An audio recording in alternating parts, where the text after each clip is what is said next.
What's going on, Junkie Nation? Gorgeous Georgian goes. Going to check in with the California kid, Uriah Faber, a former WEC featherweight champion, longtime UFC bantamweight and featherweight. What's up, Uriah? How are you, sir? Chilling, man. Just out here for the Apex fight this weekend. We got Wang Kong, the Joker, fighting. So uh gonna be in her corner and just chilling, man. Pumped to see you guys. Been a while. Yeah, you Um, too. How much fun is coaching, by the way? I mean, it can be fun. I have like a process at our team, so I've got a ton of coaches. I'm not like the coach for every single fighter on our team, but they're all part of our system and part of our process. So I really enjoy it, man. It's fun to develop talent. It's fun to be a part of the fight game, even though I'm not, full on getting in and beating the crap out of each other, other guys like I used to, but. Um, yeah, I enjoy it, man. It's been good. There's Does same as fighting. Highs are high and lows are low.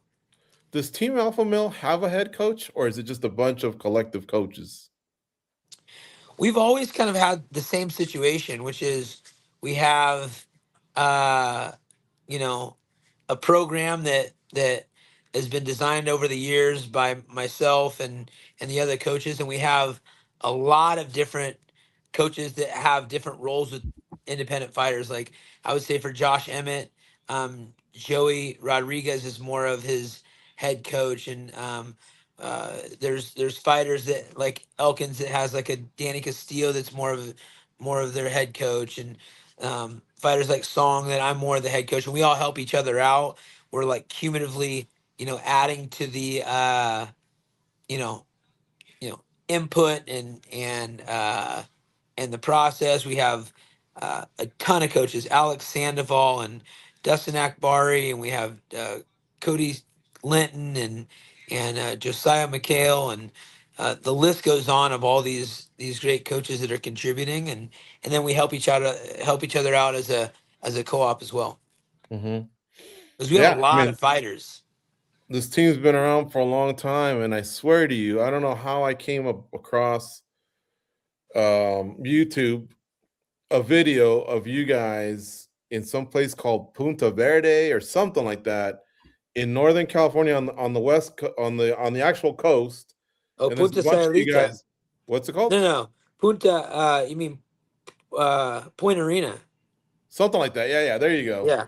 And it looked like you guys just wanted to like isolate, but literally like Benavides is still in the video, so he hadn't moved to Vegas yet. I guess not, or maybe I don't know. And then Buck Holtz and you, obviously, Danny. You guys were all still fighting, but whatever happened to that little isolation area? Did you guys stop going, or? No, we go up there all the time. Oh yeah. We did a camp up there with Slava Borshev, Miktabek Orobai, Ryan Loader, um,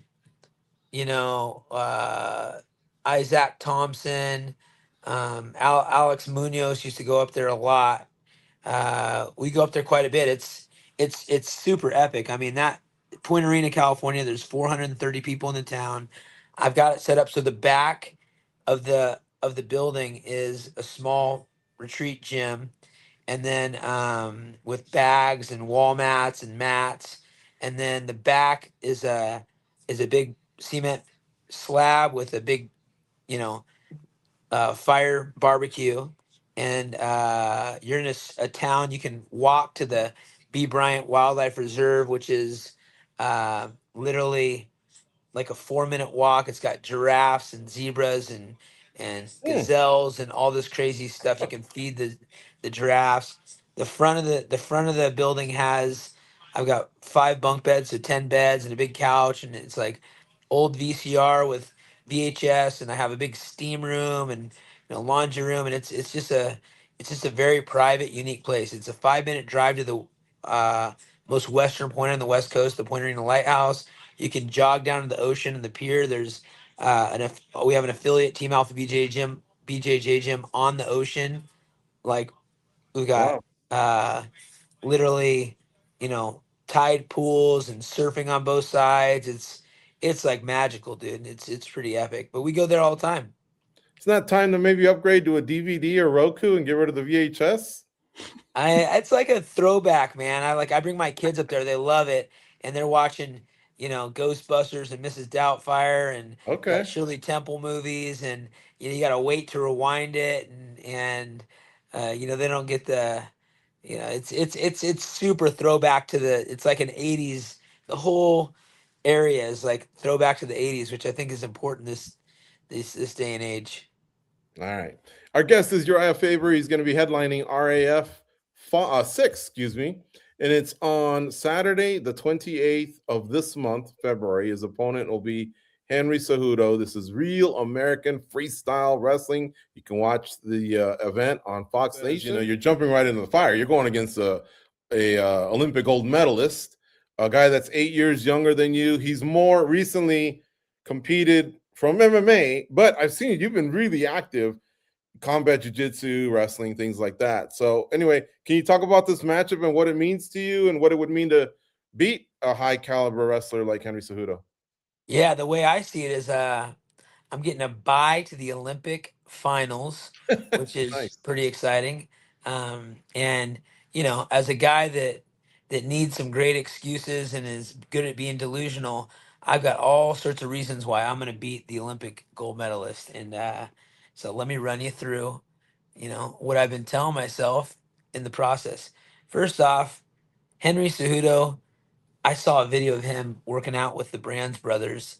Uh, when he was, on the Olympic trail, he was, going for it. And that guy was working his butt off. I mean, he was, what do I have to do to be an Olympic champion? And the Brands brothers are in their head, and he's, a man possessed. And that was a long time ago, and I haven't been a man possessed in a long time. I don't feel like he has been either.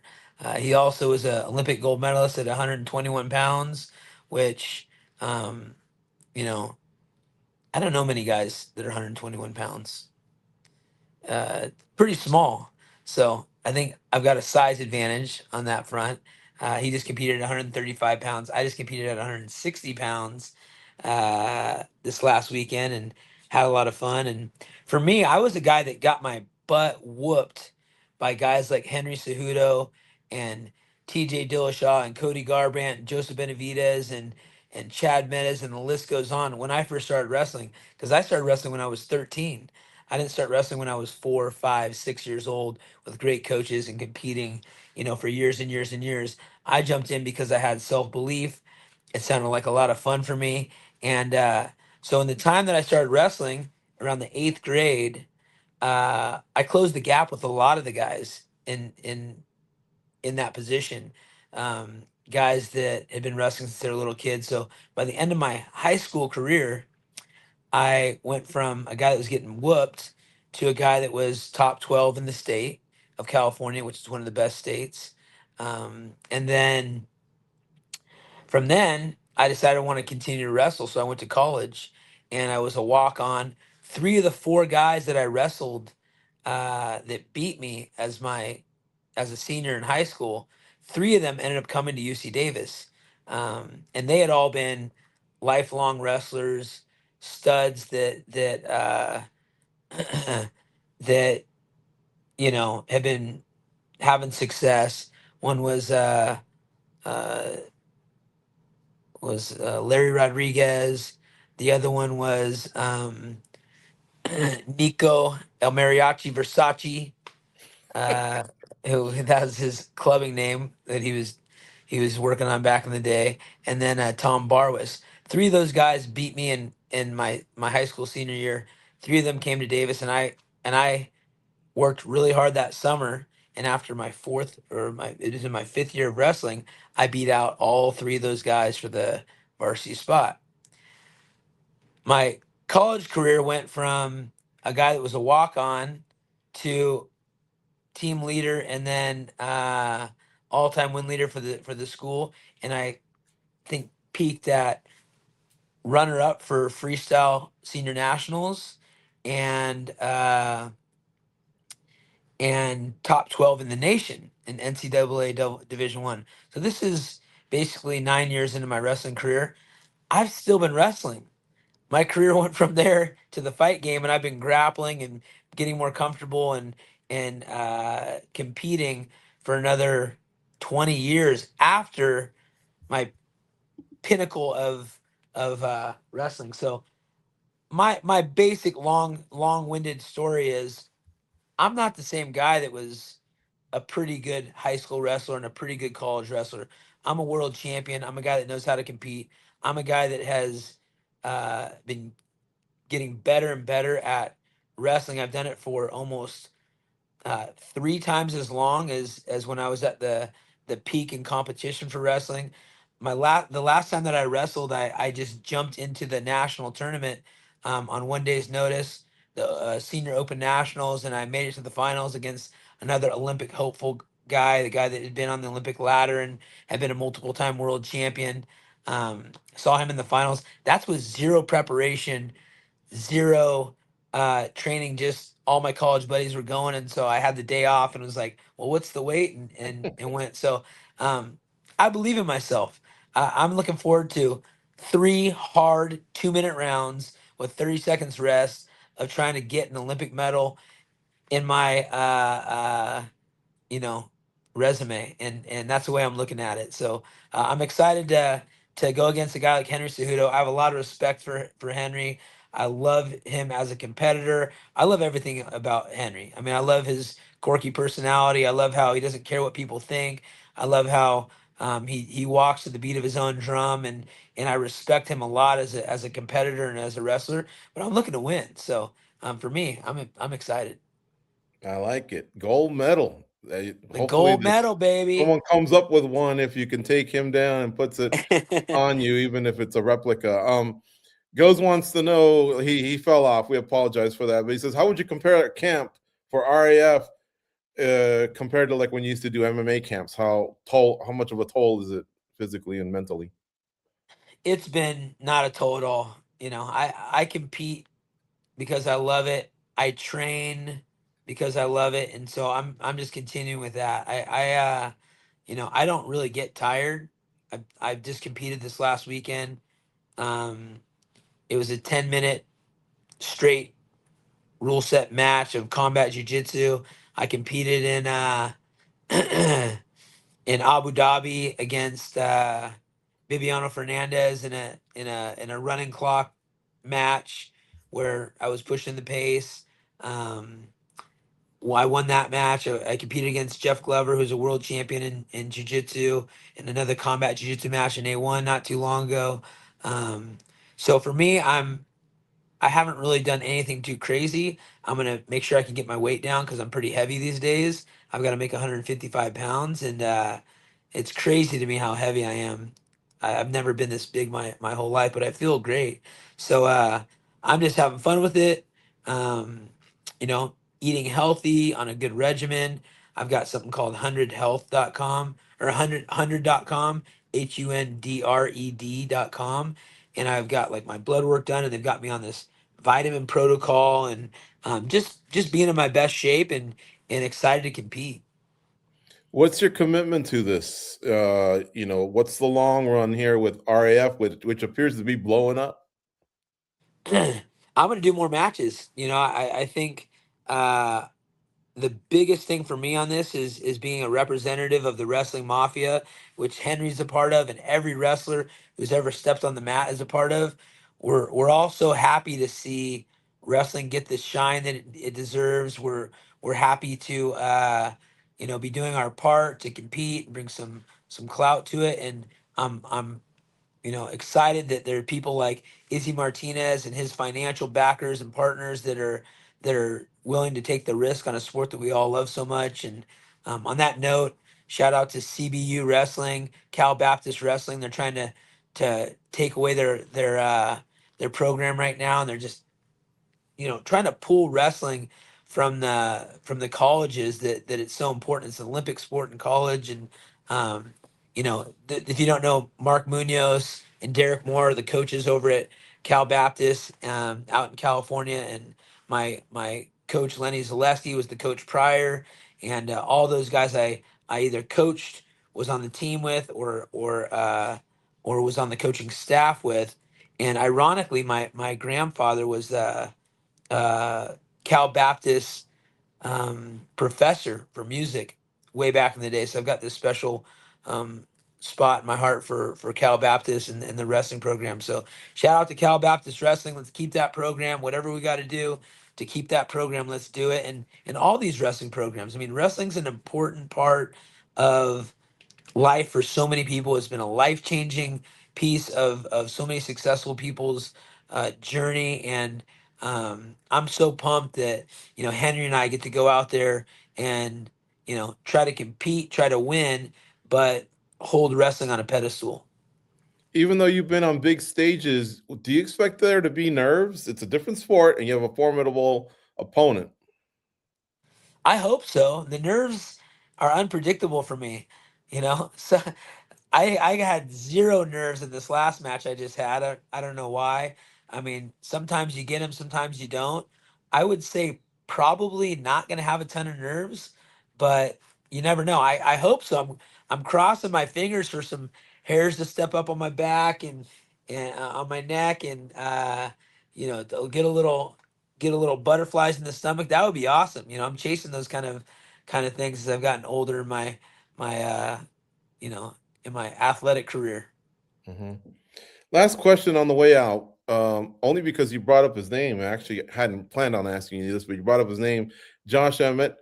He in his last fight had TJ in his camp. Did Yeah, you guys bury the hatchet, or was that a problem of any kind? I know Emmett's been with you guys for years. yeah. Emmett's been with us since maybe before TJ, 21 years, something like that. And no, Mhm. Josh is a 40-year-old man. TJ is a 40-year-old man.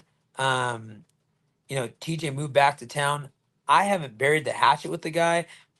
I haven't had any discussions with him. My only problem with TJ is his, and I'm finding or believing at this point that whatever he's saying he truly believes.